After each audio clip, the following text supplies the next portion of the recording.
हमरा लवर के DJ Ranjit luck फरार भ गेले। चलो जे भेले से ठीके भेले। आप सभी भक्त कवड़ियों का डीजे रंजीत राज हार्दिक अभिनंदन करता है और हमेशा करता ही रहेगा।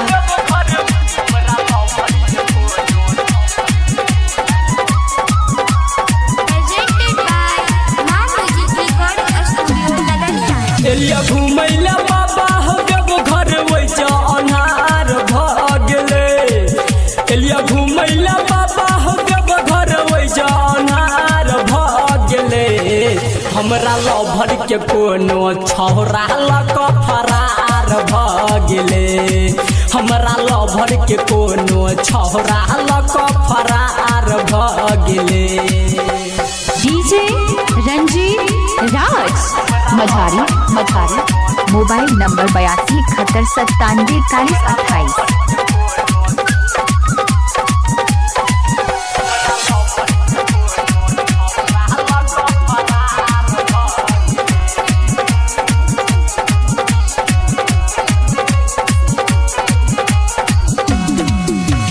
बड़ी श्रद्धा सयाल हम छलिया बाबा मिलैला तोरा परदेश हो।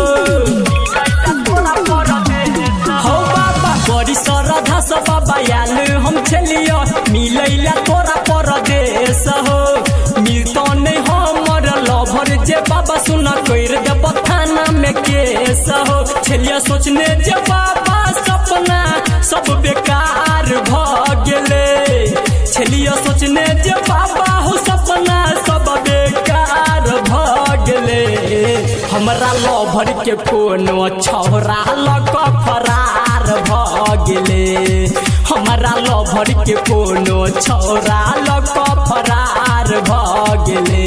डीजे रंजीत राज मझारी मोबाइल नंबर 82 71 97 41 28।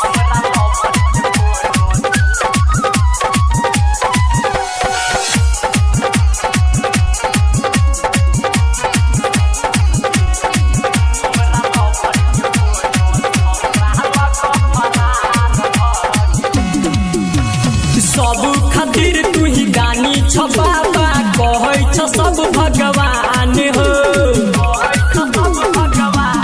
हो बाबा सब खातिर तू ही गानी छ बाबा कहै छ सब भगवान हो। तोरा शरण में आइब कह हमर लूट गेल दुनिया जहान हो। आँख तक के हम चलिए हो बाबा वही में आर पार भ गेले। आँख तक के हम चलिए हो बाबा वही में आर पार भ गेले। हमरा लवर के कोनो छौरा लक फरार भ गेले। हमरा लवर के कोनो छौरा लक फरार भ गेले। डीजे रंजीत राज मझारी मोबाइल नंबर 82 71 97 41 28।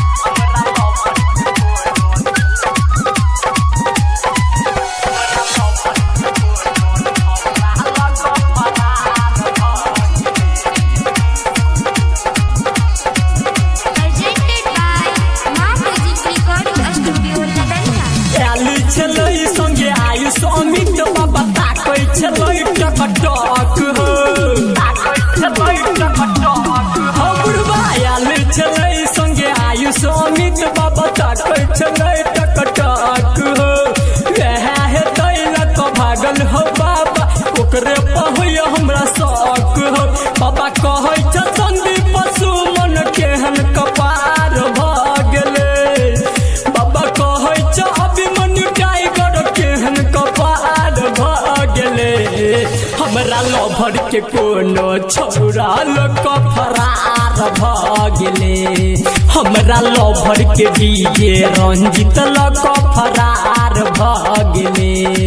चलो जे भेले से ठीके भेले। डीजे